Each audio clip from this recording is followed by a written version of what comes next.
अस्सलामु अलैकुम। चुप रवां ते रहू सड़दा, जे बोला ते लोग। बुरा चाहने वालों को बताओ, इज़्ज़तें अल्लाह की ज़ात देती है। ज़माने का सहारा तो बज़ाहिर एक दिखावा है, हकीकत में मुझे मेरे खुदा गिरने नहीं देता। इंसान तरक्की कर रहा है, वो खिलाओं के रास्ते दरियाफ्त करने निकला हुआ है, उसे घर का रास्ता भूल गया। देखिए, बातें तो बहुत सी करने वाली है। ईद मुबारक, बड़ी ईद, ईद कुर्बान, और कश्मीर के हवाले से मैं बात पहले ही कर चुका हूँ। आज जो बात करने वाली है वो बेगम जस्टिस काजी फ़ायज़ ईसा साहब के साहिबा के केस के हवाले से है।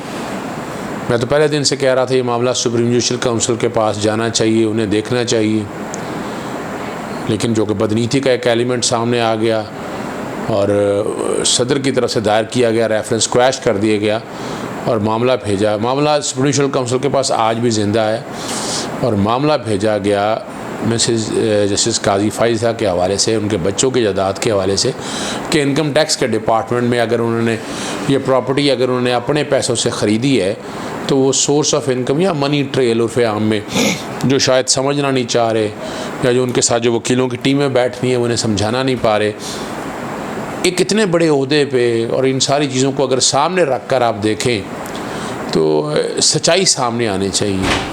अभी तक हैरान कुन बात है कि सच्चाई सामने क्यों नहीं आने दी। 13 माह पहले लग गए कि हमने सारा कुछ रिकॉर्ड नहीं आ सकते, बता नहीं सकते, अल्लाह कुफर टूटा खुदा कर अल्लाह करके या खुदा करके, और वो बहरहाल आ गए। फिर आगे अदालत में कहा मैं कहना चाहती हूँ, वीडियो लिंक हुआ, वीडियो लिंक में तकरीर हुई, सबूत तो फिर नहीं दे सके, सबूत तो फिर इनकम टैक्स डिपार्टमेंट में रखा सके।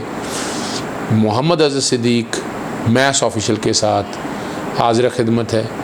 चैनल सब्सक्राइब कीजिएगा, कर रहे हैं, जिन्होंने नहीं किया वो कर दें, और घंटी बजा देंगे, बेल आइकॉन क्लिक कर देंगे तो नोटिफिकेशन आप तक आ जाएगा और उससे चीज़ों में क्लैरिटी आ जाएगी। जी, मैं गुजारिश जो करना चाहता हूँ, एक ख़त यानी वो स्टेटमेंट है 29 जुलाई 2020 की शरीना ईसा साहिबा ने, ये मैं दिखा देता हूँ, अगर कैमरा इसको करीब से करके देख सके, कोशिश करूँगा मैं कि ये वीलॉग के साथ चल जाए, तो पढ़ देता हूँ साथ में।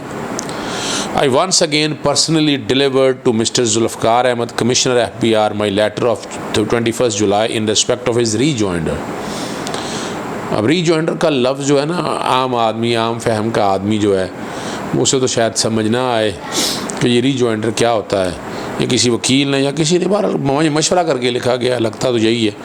आई reproduce 12 queries which I had earlier raise in my letter of 9 July 2020। 9 जुलाई के बारे में लेटर में मैं बड़ी तफसीली वीडियो वही शहजाद भट्ट के साथ हम वीलॉग कर चुके हैं।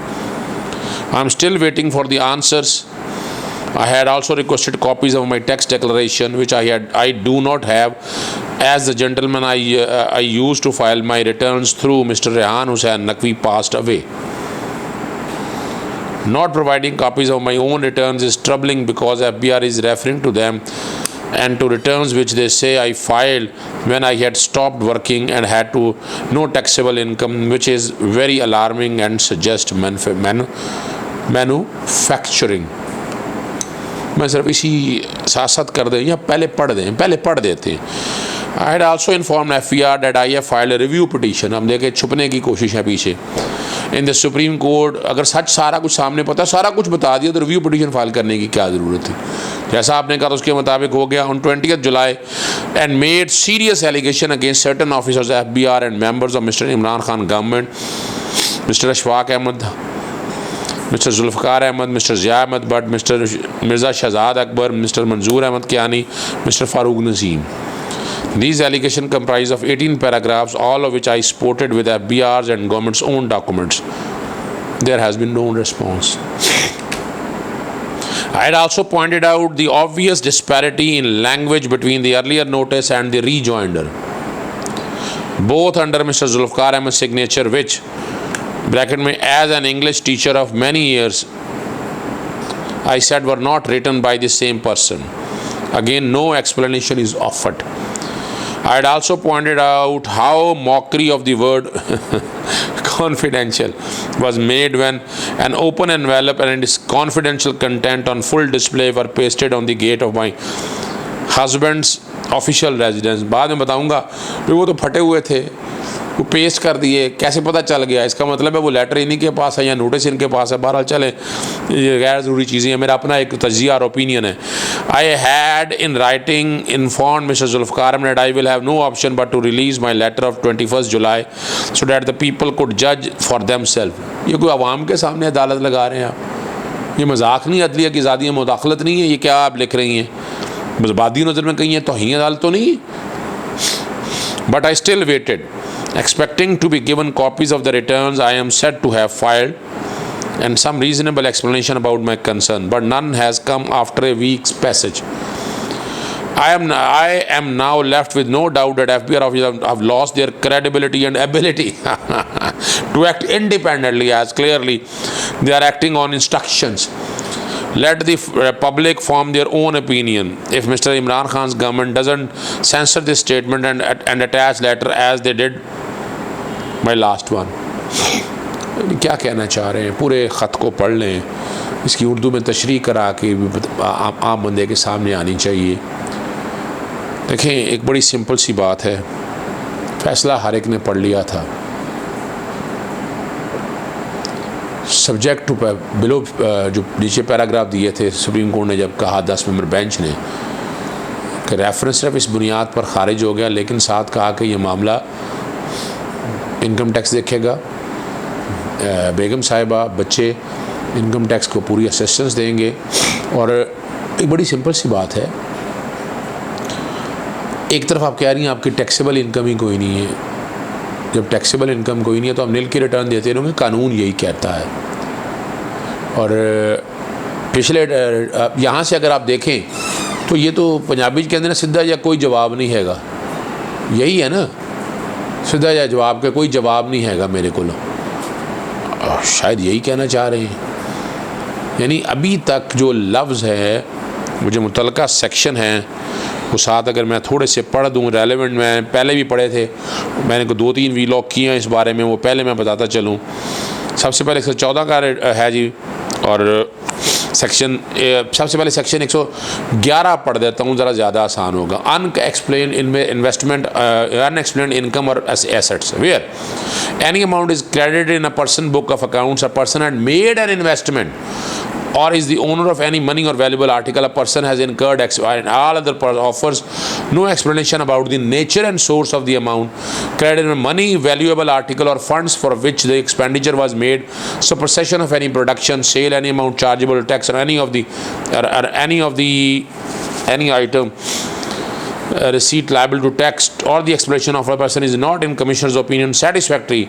The amount credited, value of the investment, money, value of the article or amount as suppressed, amount of production, sales or any amount chargeable to tax or any of the receipt liable shall be included in the person income chargeable to tax under head income from other sources to the extent it is not adequately explained.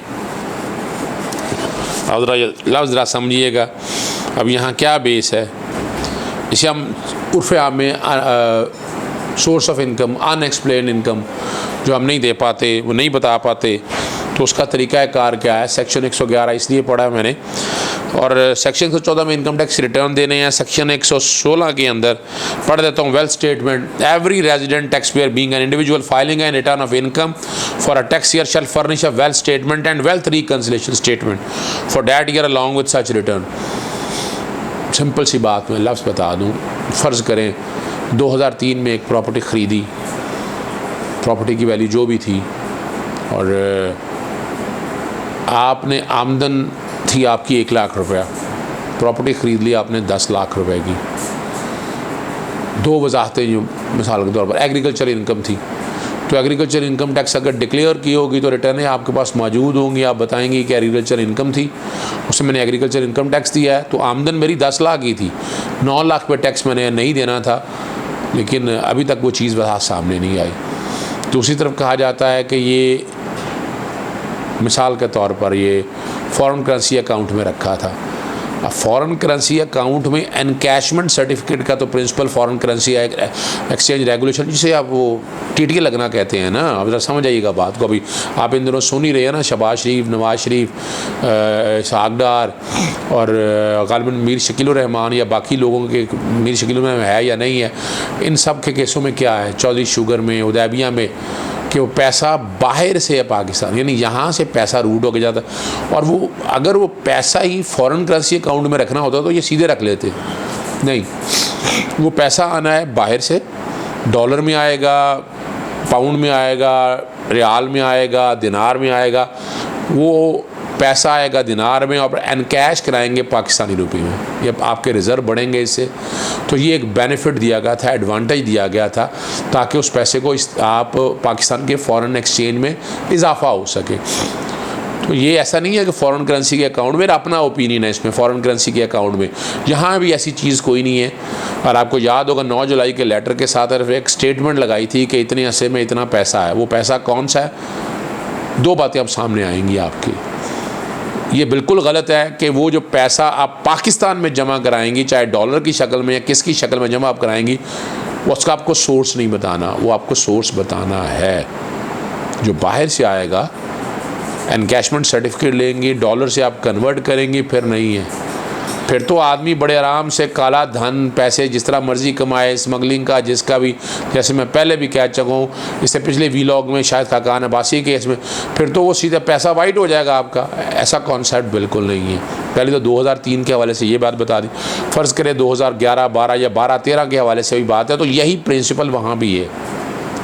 आपने जो बेगम justice काजी फायज़ी साहिबा ने, बेगम साहिबा ने जो 9 जुलाई का letter दिया, वो सारा एक एक उसको थ्रैश आउट किया था। एक इनकम टैक्स की रिटर्नें जो हैं, यानी 2018 और 2019 की रिटर्नें, 2018 जो रिटर्न फाइल करनी थी वो 2018 में आनी थी, 2019 की रिटर्न 2019 में फ़ाइल होनी थी, लेकिन गालिबन जनवरी 2020 में फ़ाइल की गई थी। और कंप्यूटर कोड नंबर या डेट ऑफ फाइलिंग जो है ना वो छुपाई गई थी, वो सामने लीक नहीं की गई थी। और डाटा दे के कोशिश की थी वही शहजाद भट्ट ने, तो इनकम टैक्स डेट की रिटर्न और अपने टाइम के ऊपर फाइलिंग, वरना वो पता लग जाता है जब आप ख़ुद पब्लिक कर देते हैं, तो हर चीज़ जो है ना नेट के ऊपर बड़े आराम से आप देख सकते हैं, और ना आराम से उन चीज़ों के आप बारीकी तक पहुंच जाते हैं। तो ऐसी चीज़ें उसके अंदर भी मौजूद नहीं थी। तो यहाँ बैठ के फिर वो टेक्निकल बातों के पीछे आप कह रहे थे सारा कुछ सच बता दिया है, तो सच बता दिया, सच कानून के मुताबिक बताना है। जो कानून क्या है, यानी इनके वकील के आपके मुताबिक, वकील साहब ने ऐसा कहा था, देखें जी, wrong, ignorance of his law is no excuse. अगर किसी कोई वकील की रॉन्ग एडवाइस अगर आप दे दें, गलत मशवरा दे दें, तो उसको आप सहारा लेकर आप कानून की गिरफ्त से नहीं बच सकते।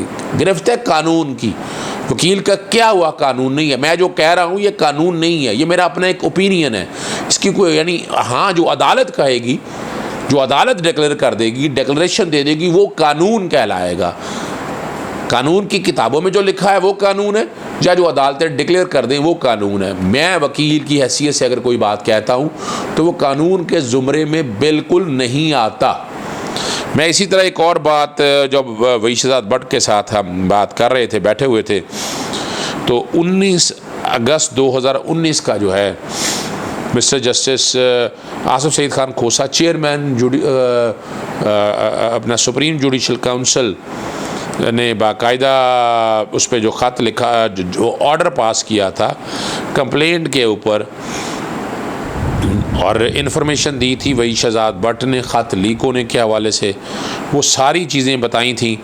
और उसमें क्लियरली जो भी हुआ, जो सेक्रेटरी साहब ने, जो जज साहब ने रिप्लाई फ़ाइल किया, वो रिप्लाई भी अपनी हद तक वो बड़ा इंटरेस्टिंग है, तो वैसे ही ज़रा पढ़ देता हूँ। In its internal reply to the show cause notice, respondent जज has admitted writing of referral letters but has denied leaking the same to the media and has taken the following stand. The Secretary of the Council and shows unusual haste in processing the present information.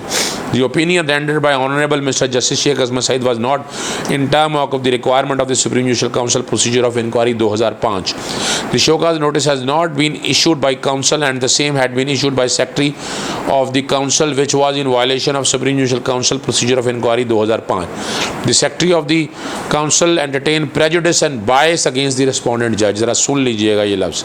Sufficient material was not available before the Council to issue a show cause notice to the respondent judge.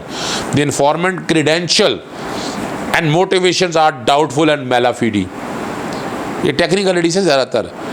In his meeting with the Chief Justice of Pakistan, the respondent judge was not advised against writing a letter to the president. ये भी admission था कि मुझे supreme judicial council में शिकायत आई थी, वो पता थी.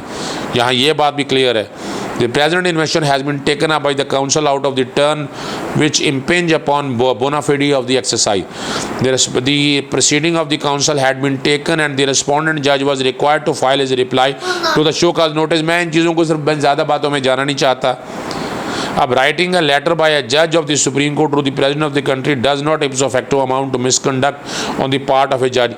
ये सारी चीज़ें जो है ना आपके सामने सिर्फ रखने का मकसद ये है कि ना ये अब जो रेलेवेंट पैरा है ना जी. The above mentioned different stands taken by respondent judge and reply to the show cause notice have not been found by us to be carrying much weight. There was no unusual haste shown by the secretary. उसका जवाब दे कि अजमत सईद साहब के justice अजमत सईद साहब के हवाले से वो सारी बातें क्लियर करके एक एक चीज़ और सफिशेंट मटेरियल वो सारी चीज़ों को बाकी अब सॉरी जी वो सारी चीज़ों को जिक्र करने के बाद अब यहाँ इसी के अंदर लिखा हुआ है कि वो बाकायदा कैसे हुआ, क्या हुआ, इन्फॉर्मेशन कैसी सामने आई. मकसद सिर्फ आपके सामने ये पढ़ने का कुछ नहीं है. हमें कानून की अमलदारी करनी है. कानून पर अमलदारी कैसे हो सकेगी? वो तभी मुमकिन है ना कि हम कानून के ताबे समझेंगे. हम देखिए कानून बड़ा सीधा सा है. इनकम टैक्स की रिटर्न सेक्शन 114 के तहत फाइल करनी है, 116 के तहत वेल्थ स्टेटमेंट देनी है, वेल्थ रिकंसिलिएशन अगर आपने फाइल की हुई है तो इनकम टैक्स अफसर के सामने रखें आप. कानून यही है. सेक्शन 111 में आप अनएक्सप्लेन या सोर्स ऑफ इनकम बताने. अगर आपने कोई इन्वेस्टमेंट की है तो वो सोर्स बताना है आपको, वो कहाँ से आया, जिसे मनी ट्रेल कह दें आप, जो कोई whatever you want to say, कोई भी नाम दे दें, वो बताना है. वो भाई अगर है तो बताए ना कि ये पैसा कहाँ से. एक तरफ कह रही है कि टैक्सेबल इनकम नहीं है, दूसरी तरफ अगर इन्वेस्टमेंट की थी तो इन्वेस्टमेंट कहाँ से की, पैसा कहाँ से आया वो बताना है. पैसा पाकिस्तान से बाहर कैसे गया, कोई मुश्किल तो नहीं है, कोई बहुत बड़ी रॉकेट साइंस तो नहीं है. ये जब 13 माह बाद आगे कहा जी सारा कुछ बता दिया, अगर सारा कुछ बता दिया तो ये सारा कुछ तो इनकम टैक्स के कवानीन के तहत है. अब बैठ के इल्ज़ाम लगाना इनकम टैक्स के ऑफिसर के ऊपर, भाई 2 + 2 4 होते हैं. अगर ये सारा कुछ अवेलेबल है तो कोई भी ऑफिसर हो, यानी जब वो ऑर्डर पास करेगा तो ऑर्डर से सारा कुछ यानी कोई जगह चोरी करके चीज़ें ले सकता, कोई फ्रॉड तो नहीं कर सकता, कोई डॉक्यूमेंट टेम्पर तो नहीं कर सकता. जो आपकी अपनी इंफॉर्मेशन है, जो आपने अपनी डिक्लेरेशन दी है, जो अपनी वेल्थ स्टेटमेंट में चीज़ें दी हैं, वो बताएं कौम के सामने. इनकम आप यानी कहा गया एग्रीकल्चर इनकम थी. अब एग्रीकल्चर इनकम के हवाले से कोई चीज़ सामने नहीं आ सकी कि एग्रीकल्चर इनकम थी, एग्रीकल्चर इनकम टैक्स दिया, कोई रिकॉर्ड सामने नहीं आया कौन से साल में कितनी एग्रीकल्चर. जो मुझे जो 9 जुलाई वाला लेटर है हमने वो देख लिया, यानी हमें तो वो कोई ऐसी चीज़ नज़र नहीं आई. इन्वेस्टमेंट ज़रूर नज़र आई कि 2018 में जो आपने शो की वो आपको रिकनसाइल करनी है, सोर्स ऑफ इन्वेस्टमेंट बताना है, कैसे हुआ, ये सारी चीज़ें तो अभी तक कोई रिकॉर्ड के अंदर नहीं आ सकी हैं. और यही एक तकलीफदेह बात है कि सच बताएं तो पूरा सच बताएं, टेक्निकलिटीज़ में मत बताएं, सच के पीछे मत छुपें, हक़ाइक़ कौम के सामने लेके आएँ. हम खुद मीडिया पे ला रही है चीज़ों को, ज़रूरत नहीं है मीडिया पे लाने की. क्यों कन्फ्यूजन क्रिएट की जा रही है? अवाम ने क्या फैसला करना है इसका? भैया अवाम का ये फैसले का इशू ही नहीं है. यानी यहाँ बैठ के अदालतें अवाम ने लगानी है, ये अदालतों ने फैसला करना है और कानून के मुताबिक करना है. Everybody has to act in accordance with law in term of article 4 read with article 5 और आर्टिकल 19 को मिसयूज मत कीजिएगा. इजाज़त दीजिएगा. अस्सलाम वालेकुम.